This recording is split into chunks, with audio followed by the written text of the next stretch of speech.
Hello दोस्तों, welcome to परीक्षा pro. Drafting में एक छोटी सी क्लास जो है कि जरूरी लग रही है, इसीलिए बनाया जा रहा है। विजिलेंस रिलेटेड मैटर पे अगर ड्राफ्टिंग में क्वेश्चन आ गए तो उसको कैसे हैंडल करना है, इसीलिए एक छोटी सी क्लास बनाई जा रही है। आप इसके देख लीजिएगा, अगर सवाल आ गया पेपर 3 में तो आपको थोड़ी आसानी हो जाएगी जो है कि कम्युनिकेशन बनाने में। ठीक है, ये पूरा का पूरा विजिलेंस रिलेटेड मैटर पे रहेगा। इसमें क्या क्या रहेगा, सस्पेंशन ऑर्डर कैसे बनता है, डीम्ड सस्पेंशन ऑर्डर कैसे बनता है, आईओ का अपॉइंटमेंट कैसे होता है, पीओ का अपॉइंटमेंट कैसे होता है, यही सारी छोटी छोटी चीजें आपको जो है कि फॉर्मेट क्या होता है, क्योंकि ये पूरा सीसीएस सीसीए रूल में इसका फॉर्मेट दिया हुआ है, अकॉर्डिंगली बनाना होता है। अगर ऐसा सवाल अभी तक तो आया नहीं है, लेकिन आ जाए तो जरूर बनाना चाहिए, क्योंकि ये बहुत सिंपल होता है। तो इसीलिए हम इसके फॉर्मेटिंग पे चर्चा कर लेते हैं कि फॉर्मेट कैसे होता है, क्या क्या कंटेंट डाले जाते हैं, ताकि जो है कि एग्जाम में आए तो आपसे आसानी से वो सवाल बन जाए। सबसे पहला सस्पेंशन ऑर्डर का फॉर्मेट दिया हुआ है। जैसा कि सीसीएस सीसीए रूल पढ़ते समय हमने आपको पढ़ाया है कि rule 10(1) of CCS CCA rule के तहत जो है कि किसी भी गवर्नमेंट एम्प्लॉय को सस्पेंड किया जाता है। रूल 10(2) में डीम्ड सस्पेंशन किया जाता है, जो हम इसके आगे पढ़ेंगे। तो ये रूल नंबर याद होना जरूरी है, ये जो है कि इस तरह के ऑर्डर को बनाने के लिए। ठीक, ये चीज। दूसरी बात जो ध्यान रखने वाली बात है कि विजिलेंस रिलेटेड जो भी ऑर्डर निकाले जाते हैं वो ऑर्डर के फॉर्म में होते हैं। ठीक है, ये चीज ध्यान रखिएगा। और whereas and whereas ऐसे कर करके बनाए जाते हैं। तो हम सबसे पहले सस्पेंशन का अगर ऑर्डर बनाने को कह दिया तो कैसे बनाएंगे वो चीज। देखिए, ये तो पूरा इंस्ट्रक्शन दिया है, इससे कोई लेना देना नहीं है। आपको शुरू यहां से करना है। ठीक है, जैसे आप नॉर्मल ड्राफ्ट में आप जो है कि बीच में यहाँ पे फॉर्मेटिंग में ये साइड में राइट साइड में दिया है, ये ऐसा नहीं करना होता है। आप जैसे बीच में यहाँ पे लिखते हो number, ministry of, department of, वो एकदम वैसे ही लिखिएगा। उसमें कोई चेंज नहीं। जैसे आप लेटर में यूज करते हो, ओएम में यूज करते हो, ये सारी चीजें जैसे यूज करते हो वैसे ही यूज करना। प्लेस ऑफ इशू वगैरह भी सब यहीं पे आएगा। जैसे नेम, मिनिस्ट्री, डिपार्टमेंट ऑफ, ये सब करने के बाद यहाँ न्यू दिल्ली डेट लिखते हैं ना, वैसे ही आप न्यू दिल्ली डेटेड ऐसे करके ये एकदम ऐसे ही बनेगा। ठीक है, उसके बाद ऑर्डर लिखेंगे आप। यहाँ बीच में जैसे यहाँ ओएम वगैरह लिखते थे, यहाँ पे ऑर्डर लिखा जाएगा। ठीक, तो मेन जो जैसे file number, ministry of, department of, new Delhi dated, जैसे ओएम वगैरह में, लेटर वगैरह में यूज करते हैं वैसे ही यूज करना है। उसके बाद ऑर्डर के फॉर्म में इसको बनाया जाएगा। देखिए, ऑर्डर के फॉर्म में जो फॉर्मेट दिया है वो दो तरीके का दिया हुआ है। जैसा कि आपने सीसीएस सीसीए रूल पढ़ते समय आपको ये पता है कि 10(1) में दो सिचुएशन में जो है कि किसी को सस्पेंड किया जा सकता है। अगर उसके ऊपर कोई भी डिसिप्लिनरी प्रोसीडिंग कंटेम्पलेटेड है तब भी वो सस्पेंड हो सकता है, पेंडिंग है तो भी सस्पेंड हो सकता है, या भी कोई भी क्रिमिनल केस उसके ऊपर इन्वेस्टिगेशन, इंक्वायरी या ट्रायल चल रहा है तब भी हो सकता है। ठीक है, क्रिमिनल केस में अगर वो अरेस्ट नहीं हुआ है, केवल इन्वेस्टिगेशन चल रहा है, इंक्वायरी चल रही है, ट्रायल चल रही है, तो 10(1) में सस्पेंशन होता है। लेकिन यही क्रिमिनल केस में अगर वो 48 आवर्स से ज्यादा अरेस्ट हो गए तो 10(2) में डीम्ड सस्पेंशन का ऑर्डर बनता है। तो ये दोनों फॉर्मेट दिया हुआ है। क्वेश्चन जैसा दिया रहेगा अकॉर्डिंगली आपको बनाना है। क्वेश्चन में अगर ये कहेगा कि किसी के ऊपर डिसिप्लिनरी प्रोसीडिंग पेंडिंग या कंटेम्पलेटेड है तो इस वाली लाइन का इस्तेमाल करते हुए बनेगा। और क्वेश्चन में ये कहेगा कि किसी गवर्नमेंट एम्प्लॉय के ऊपर कोई भी क्रिमिनल केस है, वो अंडर इन्वेस्टिगेशन, इंक्वायरी या ट्रायल है, तब इस वाले लाइन का इस्तेमाल किया जाता है। ठीक है, तो सस्पेंशन ऑर्डर में हमेशा ध्यान रखिएगा कि 3 ही पैरा टोटल बनते हैं। ठीक है, पहले पैरा में ये बताया जाता है कि हम आपको क्यों सस्पेंड कर रहे हैं। वो क्यों का जवाब यहाँ पे रहेगा। जो आपके पूरा रीजन नहीं बताया जाता है, सिंपली यही बताया जाएगा कि whereas a disciplinary proceeding against Shri, third person में हमेशा लिखा जाएगा, ध्यान रखिएगा। जैसे ओएम वगैरह में थर्ड पर्सन लिखा जाता है वैसे ही लिखा जाएगा। तो whereas a disciplinary proceeding against Shri so and so, यहाँ उसका नाम और डिजिग्नेशन आ जाएगा, इज कंटेम्पलेटेड या पेंडिंग, जो भी क्वेश्चन में दिया रहेगा वो यूज करके पैरा पैरा खत्म हो जाएगा। ठीक उसी तरह अगर उसके ऊपर क्रिमिनल ऑफेंस में कोई भी क्रिमिनल केस है, इन्वेस्टिगेशन, इंक्वायरी या ट्रायल चल रहा है, तब ये ना लिख करके ये लिखेंगे, कि whereas a case against Shri, उसका नाम और designation in respect of a criminal offence is under investigation inquiry trial. ठीक, इतना ही लिखेंगे, पैरा 1 खत्म हो जाएगा। उसके बाद नाउ देयरफॉर, जिस भी पैरा में क्या होता है कि फाइनली ऑर्डर का जो है कि कंटेंट डाला जाता है, वहां पे नाउ देयरफॉर लिखा जाता है। पहले शुरुआत करेंगे वेयर एज से, अगर एक पैरा और इसी में बीच का कोई आएगा तो एंड वेयर एज ऐसे लिखते हैं, आगे आपको दिखाऊंगा।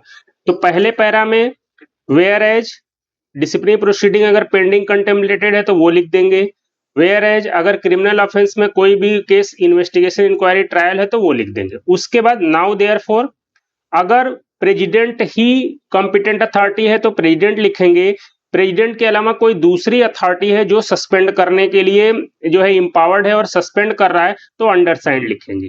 ध्यान रखिएगा, अगर उस केस में प्रेसिडेंट ही सस्पेंड कर रहे हैं उनको तो प्रेसिडेंट लिखा जाएगा, और अगर वो नहीं, उनका कोई भी सबऑर्डिनेट ऑफिसर है, डिसिप्लिनरी अथॉरिटी है, अपॉइंटिंग अथॉरिटी है जो सस्पेंड करने के लिए इंपावर्ड है तो अंडरसाइंड लिखा जाएगा। ठीक है, now therefore the president oblique undersigned, जो जैसी सिचुएशन रहेगी वो, ये ब्रैकेट में चीजें जो है पढ़ने की जरूरत नहीं है। उसके बाद सीधा in exercise of the power conferred by sub rule 1 of rule 10, ये वही 10(1) है जो मैंने आपको बताया कि रूल 10(1) में आप किसी को सस्पेंड करते हो, वही चीज यहाँ पे लिखी जाती है। In exercise of the power conferred by sub rule 1 of rule 10 of CCS, CCA rule पूरा, hereby places said Shri, उसका नाम, under suspension with immediate effect. तो पहले पैरा में हमने बता दिया कि आपको हम क्यों सस्पेंड कर रहे हैं, कि आपके ऊपर डिसिप्लिनरी प्रोसीडिंग पेंडिंग है, कंटेम्पलेटेड है, या आपके ऊपर क्रिमिनल केस इन्वेस्टिगेशन इंक्वायरी या ट्रायल हो रहा है वो। अगले पैरा में बता देते हैं कि हम आपको किस रूल में जो है कि इमीडिएट इफेक्ट से सस्पेंड कर रहे हैं। तीसरे पैरा में हम ये बताते हैं कि ड्यूरिंग पीरियड ऑफ सस्पेंशन वो गवर्नमेंट एम्प्लॉय, उसका जो हेडक्वार्टर क्या होगा। ठीक है, वो उसका हेडक्वार्टर क्या होगा ये मेंशन किया जाता है, और आगे ये भी बताया जाता है कि बिना प्रीवियस परमिशन ऑफ द अंडरसाइंड वो हेडक्वार्टर लीव भी नहीं कर सकता। तो एक सस्पेंशन ऑर्डर जो बनता है, बस यही 3 चीजें उसमें होती हैं। सिंपल होता है, एग्जाम में आए तो करना भी चाहिए ऐसे।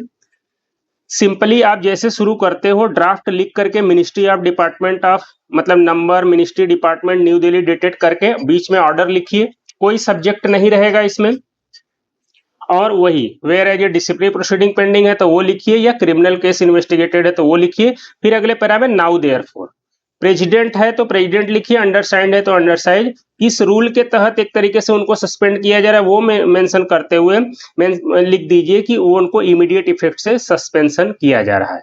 अगले पैरा में यही बताया जाएगा कि ड्यूरिंग सस्पेंशन पीरियड उनका हेडक्वार्टर क्या होगा, और बिना परमिशन के वो हेडक्वार्टर लीव भी नहीं कर सकते। ठीक, इतना ही करते हैं। अगर प्रेसिडेंट ये ऑर्डर इशू कर रहे होते तब ये ब्रैकेट में लिखा जाता है by order and in the name of the president. अगर प्रेसिडेंट के अलावा उनका कोई भी subordinate authority, disciplinary authority, appointing authority कोई भी है, तब यहाँ पे name and designation of suspending authority लिखा जाता है, दोनों नहीं लिखा जाता है, ये ध्यान रखिएगा। ठीक, उसके बाद क्या होता है, कॉपी टू करके जो भी सस्पेंडेड ऑफिसर है उसको कॉपी टू कर देते हैं, और वही मेंशन करते हैं कि इस सब्सिस्टेंस अलाउंस के रिगार्डिंग, मतलब सस्पेंशन पीरियड में जो सब्सिस्टेंस अलाउंस मिलेगा उसके रिगार्डिंग एक सेपरेट ऑर्डर इशू किया जाएगा। ठीक है, तो बस यही सारी बातें हैं जो सस्पेंशन ऑर्डर में आपको ध्यान रखनी है। अगला है कि अब वही रूल 10(2) में अगर कोई डिटेन हो गया है कस्टडी में और 48 आवर्स से ज्यादा पीरियड के लिए डिटेन हो गया है तो रूल 10(2) में उसे डीम्ड सस्पेंशन किया जाता है। इसका ऑर्डर कैसे बनेगा, एकदम वही बीच में number, government of India, ministry of, place of issue इधर ही रहेगा, न्यू दिल्ली डेटेड, जैसे वो होता है ना, number, government of India, ministry of, department of, बीच में जैसे लिखते हैं ना, फिर यहाँ न्यू दिल्ली, फिर डेटेड, ऐसे करके ये भी वैसे ही लिखेंगे। ठीक, उसके बाद बीच में ऐसे ऑर्डर रहेगा। ठीक है, ये चीज फिर इसमें जो होता है ये 3 जो है कि पैरा में बनता है। एक तरीके से ध्यान रखेगा, विजिलेंस के किसी भी ऑर्डर में पैरा नंबर नहीं लिखा जाता है। पहले में यही लिखा जाएगा, कोई भी अगर डीम्ड सस्पेंड होगा तो 2 एक्टिविटी हुई होंगी, पहला उसके खिलाफ कोई भी क्रिमिनल केस जो है कि रजिस्टर्ड हुआ होगा, और दूसरा वो अरेस्ट हुआ होगा और 48 आवर्स से ज्यादा पीरियड के लिए डिटेन हुआ होगा। यही दोनों चीजें इसमें लिखी जाती है। Whereas a case against जो नाम है उनका in respect of criminal under investigation and whereas, ठीक, said Shri was detained in custody on किस डेट में और for a period exceeding 48 hours, कि कस्टडी में डिटेन किए गए और 48 आवर्स से ज्यादा पीरियड के लिए डिटेन किए गए। अब जो फाइनल पैरा होता है जिसमें सस्पेंड करते हैं तो नाउ देयरफॉर, ठीक, whereas and whereas, क्योंकि बीच का एक पैरा ऐड हो रहा है इसमें, इसीलिए एंड वेयर एज यूज करते हैं इस तरह कैपिटल लेटर में। अब फिर now therefore Shri is deem to have been suspended with effect from the date of detention, date of detention से ही सस्पेंड होते हैं। In terms of sub rule 2, वहां क्या था सब रूल 1, 10(1) में सस्पेंशन, 10(2) में डीम्ड सस्पेंशन, वही मेंशन करते हुए and shall remain under suspension until further orders, ठीक है। तो सस्पेंशन और डीम्ड सस्पेंशन में थोड़ा सा उसके फॉर्मेटिंग में अंतर है, मतलब कंटेंट में अंतर है। क्यों? क्योंकि आपने पढ़ा हुआ है कि सस्पेंशन किस किस सिचुएशन में किया जाता है और डीम्ड सस्पेंशन किस किस सिचुएशन में किया जाता है, ठीक है। तो वही चीज यहाँ पे मेंशन करते हुए आपको सीधा ऐसे ही एक सस्पेंशन ऑर्डर बना देना है। और जैसा कि आपको पता है कि डीम्ड सस्पेंशन हमेशा अपॉइंटिंग अथॉरिटी के द्वारा ही इशू किया जाता है, तो अगर अपॉइंटिंग अथॉरिटी प्रेसिडेंट है तब एकदम यही वाला फॉर्मेट यूज किया जाएगा, by the order in the name of president. अगर कोई सबऑर्डिनेट अथॉरिटी है तो जो यहाँ पे दिया हुआ है एकदम वैसे ही, signature designation of the suspending authority, name and designation उसका लिखेंगे और सिग्नेचर का जो है कि कॉलम बना देंगे, ठीक है। ये भी कॉपी टू कर देंगे, जो है कि जो भी जिसको भी डीम्ड सस्पेंड किया गया है उनको कॉपी टू कर करके कर दिया जाता है, ठीक है। तो रूल नंबर याद रखिएगा, 10(1) और 10(2) जरूर ध्यान रखिएगा। 10(1) में जैसे मैंने बताया वैसे करना है। 10(2) में आपको पहले पैरा में यही बता देना है कि आपके ऊपर एक क्रिमिनल केस जो है कि इन्वेस्टिगेशन चल रहा है, और दूसरे पैरा में ये बताना है कि आपको डिटेन किया गया था कस्टडी में और 48 आवर्स से ज्यादा आप डिटेन हो गए थे, इसीलिए आपको रूल 10(2) में deemed suspension with effect from the date of detention किया जा रहा है, ठीक। एकदम एग्जैक्ट यही इंग्लिश लिखने की जरूरत नहीं है, आपको बस कंटेंट जानना है कि हमें क्या क्या लिखना होता है ताकि आप उसको अपनी भाषा में लिख सकें, ठीक है। ये चीज तो ये डीम्ड सस्पेंशन का ऑर्डर हो गया। ठीक इसी तरह अगर सस्पेंशन को रिवोक करना है किसी का तो उसका जो ऑर्डर होता है वो रूल 10(5)(c) में बनता है, ठीक है। तो ये भी ध्यान रखने वाली बात है, ये रूल नंबर भी आपको याद होना चाहिए, ठीक। ठीक उसी तरह बीच में नंबर रहेगा, government of India, ministry of, department of, फिर वही प्लेस ऑफ इश्यू इधर ही रहेगा, फिर ये डेटेड, ये सारे के सारे बीच में रहेंगे और प्लेस ऑफ इश्यू और डेट ये राइट साइड में जैसे रहते हैं वैसे ही रहेंगे, ठीक। फिर वही ऑर्डर फॉर्म में ये भी बनेगा, ठीक। तो इसमें जो होता है सबसे पहले पैरा में ये बताया जाता है कि चूंकि रिवोक किया जा रहा है तो डेफिनेटली वो सस्पेंड किए गए होंगे कभी, तभी रिवोक किया जा रहा है। तो पहले पैरा में ये बताया जाता है कि इस ऑर्डर के तहत आपको सस्पेंड या डीम्ड सस्पेंड किया गया था, वही चीज पहले पैरा में बताया जाता है। Whereas an order placing Shri, उनका नाम under suspension was made, was deemed to have been made on, किस डेट में जो है कि उनको, जिस डेट में उनको सस्पेंड किया गया था या डीम्ड सस्पेंड किया गया था उस ऑर्डर के बारे में पहला पैरा में बता देंगे कि वेयर एज जो है कि श्री XYZ जो भी है उनको सस्पेंड करने के लिए या डीम्ड सस्पेंड करने के लिए एक ऑर्डर इशू किया गया था, पहले में यही। यहाँ पे ये कंटिन्यूटी में लिख दिया है, ऐसा नहीं होता, ये नीचे जो है कि अलग पैरा बनता है, नाउ देयरफॉर, वही अगर प्रेसिडेंट रिवोक कर रहे हैं तो प्रेसिडेंट लिखेंगे, अदर कोई अथॉरिटी है तो अंडर साइड लिखेंगे, ठीक।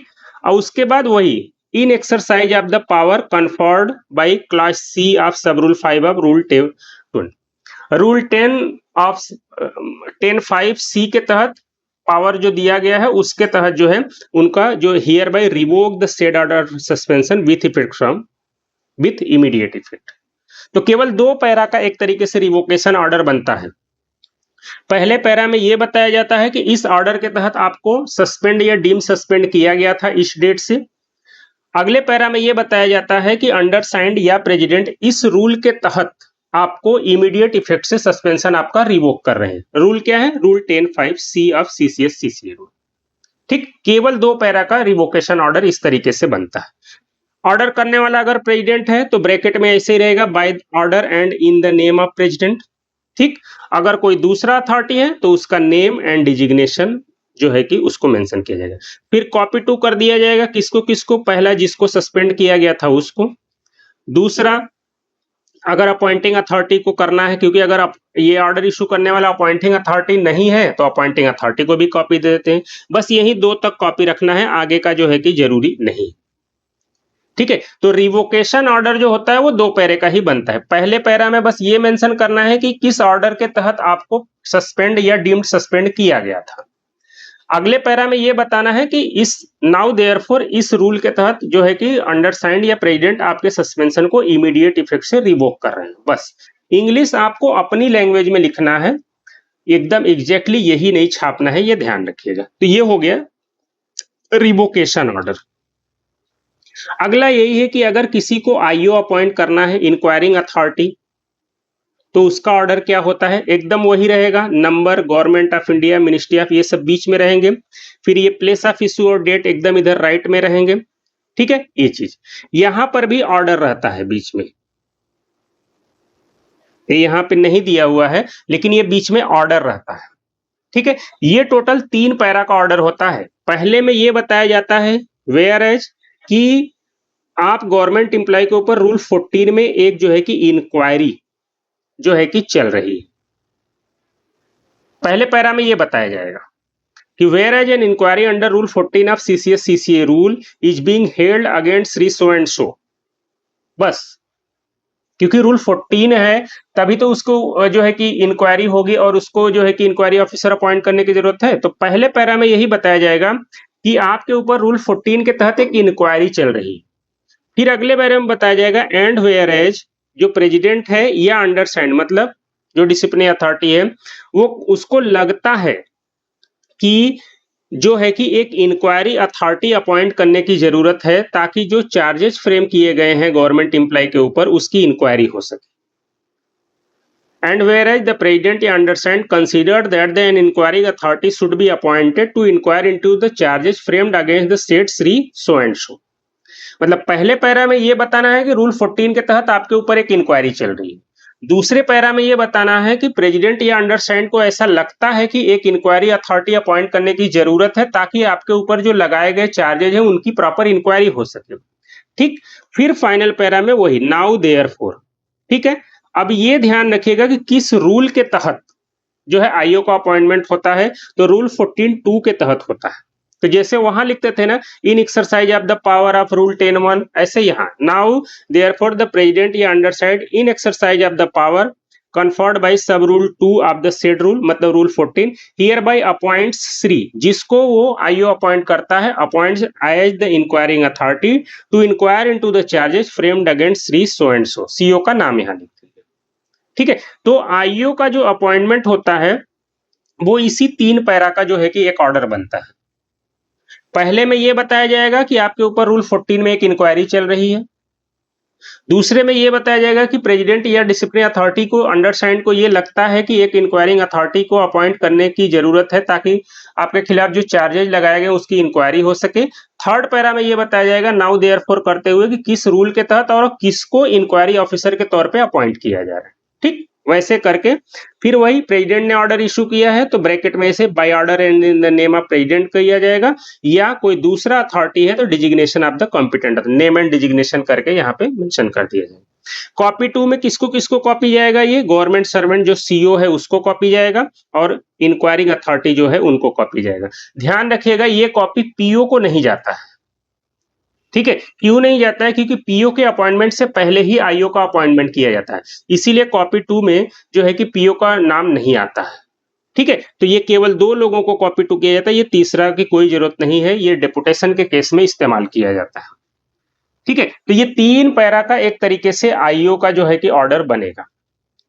ठीक इसी तरह जब पीओ का अपॉइंटमेंट किया जाता है तो रूल 14(5)(c) में जो है कि पीओ का अपॉइंटमेंट किया जाता है। 14(2) में आईओ का अपॉइंटमेंट है, 14(5)(c) में पीओ का अपॉइंटमेंट है। तो एकदम वही number, government of India, ministry, department जो भी लिखते हैं एकदम बीचों बीच लिखेंगे। फिर ये प्लेस ऑफ इश्यू और डेट एकदम राइट में आएगा, यहाँ पे ऑर्डर रहेगा बीच में जैसे सब में रहता है। ठीक है, इसमें पहले में वही रहेगा कि whereas an inquiry under rule 14 is being held against Shri so and so. IO का अपॉइंटमेंट का जो पहला पैरा हमने यहाँ पढ़ा था एकदम वही चीज पीओ के अपॉइंटमेंट में रहेगा कि आपके खिलाफ रूल 14 के तहत जो है कि एक इंक्वायरी जो है कि कंडक्ट कराई जा रही है, ठीक। एंड वेयर एज, ठीक है, प्रेसिडेंट जैसे वहां था ना, प्रेसिडेंट को मतलब कि लगता था कि एक इंक्वायरी अथॉरिटी अपॉइंट होना चाहिए, ठीक उसी तरह अगले पैरा में एंड वेयर एज प्रेसिडेंट या undersigned consider that the PO should be appointed to present on behalf of the president या undersigned the case in support of the article of charges. PO का appointment क्यों होता है? Disciplinary authority के behalf पर case को present करने के लिए। तो सेकंड पैरा में, पहले पैरा में बता दिया कि रूल 14 में आपके खिलाफ एक इंक्वायरी जो है कि कंडक्ट कराई जा रही है। सेकंड पैरा में ये बताया जाएगा एंड वेरेज प्रेसिडेंट या अंडरसाइड को ऐसा लगता है कि उसके बिहाफ पर एक प्रेजेंटिंग ऑफिसर का अपॉइंटमेंट होना चाहिए जो केस उसके बिहाफ पे प्रेजेंट कर सके, ठीक। फिर अगले में वही नाउ देयरफॉर प्रेसिडेंट या undersigned in exercise of the power, वही रूल 5C ऑफ 14 जो है hereby appoint Shri so and so as the presenting officer, ठीक। तो आईओ और पीओ का अपॉइंटमेंट का ऑर्डर 3-3 पैरा का बनता है, ठीक है, एकदम सेम इसी फॉर्मेटिंग। अगर प्रेसिडेंट कर रहे हैं तो वही by the order in the name of president, या कोई दूसरा है तो name and designation of the authority, ऐसे करके कर देंगे। कॉपी टू में पीओ को जाएगा, सीओ को जाएगा और इंक्वायरी ऑफिसर को भी जाएगा, ठीक है। आईओ का अपॉइंटमेंट ऑर्डर पीओ को नहीं जाता है, लेकिन पीओ का अपॉइंटमेंट ऑर्डर आईओ को जाता है क्योंकि आईओ का अपॉइंटमेंट ऑलरेडी हो चुका है, ठीक है। ये 4 नंबर पॉइंट की जरूरत नहीं है, ये उस केस में यूज होता है जब सीबीआई का कोई रेफरेंस आया होता है और उस केस में आईओ पीओ का अपॉइंटमेंट होता है, तब ऐसे किया जाता है, ठीक है। तो ध्यान रखने वाली बस यही बातें हैं आपको विजिलेंस मैटर में, बस इतना ध्यान रखना है। पहली बात, रूल नंबर जरूर याद रख लीजिएगा कि किस रूल में क्या होता है। 10(1) में सस्पेंशन, 10(2) में डीम्ड सस्पेंशन, रूल 14(2) में जो है वो आईओ का अपॉइंटमेंट, ठीक है। रूल 14(5) अगर सी नहीं भी याद है तो 14(5) एटलीस्ट याद हो, 14(5)C में पीओ का अपॉइंटमेंट, ठीक है। ये करके आप बस इतना याद रखिए कि कितने पैरा का ऑर्डर बनता है और किस पैरा में क्या कंटेंट रखा जाता है, ताकि आप अपनी भाषा में, हिंदी में, इंग्लिश में, जैसे भी आप लिखते हो आप आराम से लिख ले और जो है कि आपका काम चल जाए, ठीक है। तो ध्यान रखिएगा। इसके अलावा अगर चार्जशीट वगैरह बनाने को कभी विजिलेंस मैटर में आ जाए तो मैंने पहले भी बोला है कि ऐसे क्वेश्चन को अवॉइड करना चाहिए क्योंकि वो बहुत लंबा है और आप अगर उसको बनाने लगोगे तो आपके बाकी क्वेश्चन छूट जाएंगे। तो बेहतर होगा कि उसके बदले में दूसरा कोई जो है कि क्वेश्चन अटेम्प्ट करें। लेकिन सस्पेंशन ऑर्डर अगर आ जाए, डीम्ड सस्पेंशन ऑर्डर आ जाए, रिवोकेशन ऑर्डर आ जाए, आईओ का अपॉइंटमेंट आ जाए, पीओ का अपॉइंटमेंट आ जाए, तो इसको बना लेना चाहिए क्योंकि ये बहुत सिंपल है और प्रॉपर फॉर्मेटिंग के साथ बना लोगे तो आपको नंबर भी अच्छे मिल जाते हैं, ठीक है। एक चीज और यहीं पे बताना चाहूंगा, एक बार सवाल आया है कि एक गवर्नमेंट सर्वेंट है उसको आईओ अपॉइंट किया गया है, ठीक है। तो ये आईओ अब एक सीईओ को कम्युनिकेशन इशू करना है कि मैं इस डेट में हियरिंग करने जा रहा हूं, आप प्रेजेंट होइए। लोगों को कंफ्यूजन था कि ये अगर आईओ जो है सीईओ को कम्युनिकेशन इशू करेगा कि हियरिंग इस डेट को रखी गई, आप प्रेजेंट होइए, तो किस फॉर्म में बनाया जाएगा। हमेशा ध्यान रखिएगा जब किसी इंडिविजुअल को कोई भी कम्युनिकेशन किया जाता है, इंडिविजुअल को जब भी पर्सनल कैपेसिटी में कोई भी कम्युनिकेशन किया जाता है तो वो हमेशा लेटर के फॉर्म में किया जाता है। तो यहाँ पे जो कम्युनिकेशन हो रहा है वो पर्टिकुलरली सीईओ को किया जा रहा है, इसका ऑफिस से कोई लेना देना नहीं, ऑफिशियल कम्युनिकेशन नहीं है, सीईओ को कम्युनिकेट किया जा रहा है। तो वो क्वेश्चन दिया हुआ था शायद पिछले बार या उसके पिछले बार आया था कि एक गवर्नमेंट एम्प्लॉय को आईओ अपॉइंट किया गया। अब उस आईओ को आईओ जो है वो सीईओ को एक कम्युनिकेशन इशू करेगा, इस पर्टिकुलर डेट में मैंने पहली हियरिंग फिक्स की है, आप इस डेट में जो है कि प्रेजेंट होइए वहां पे। तो ये लेटर फॉर्म बनेगा और लेटर का जो भी फॉर्मेटिंग है वो पूरा का पूरा इस सीईओ के लिए यूज किया जाएगा, ठीक है। इस सीईओ का नाम, डिजिग्नेशन, एड्रेस, ये सब यूज किया जाएगा, सब्जेक्ट यूज किया जाएगा, सैल्यूटेशन भी यूज किया जाएगा और सारा कुछ लिखने के बाद जो योर्स फेथफुली वगैरह लिखा जाता है ये भी यूज किया जाएगा, ठीक है। और कॉपी टू में पीओ को भी लिया जाएगा क्योंकि उस डेट में केवल सीईओ तो आएगा नहीं, पीओ भी आएगा, तो कॉपी टू में पीओ को भी किया जाएगा, तो ध्यान रखिएगा, इसकी कंफ्यूजन कई लोगों को थी, तो ध्यान रखिएगा कि अगर एज एन आईओ सीओ को कोई भी कम्युनिकेशन इशू करना है वो लेटर के फॉर्म में इशू किया जाएगा। ठीक है, तो यही इतनी चीज थी, इसको जाते जाते एक बार देख लीजिएगा ताकि अगर एग्जाम में आए तो आपका काम हो। Okay, bye.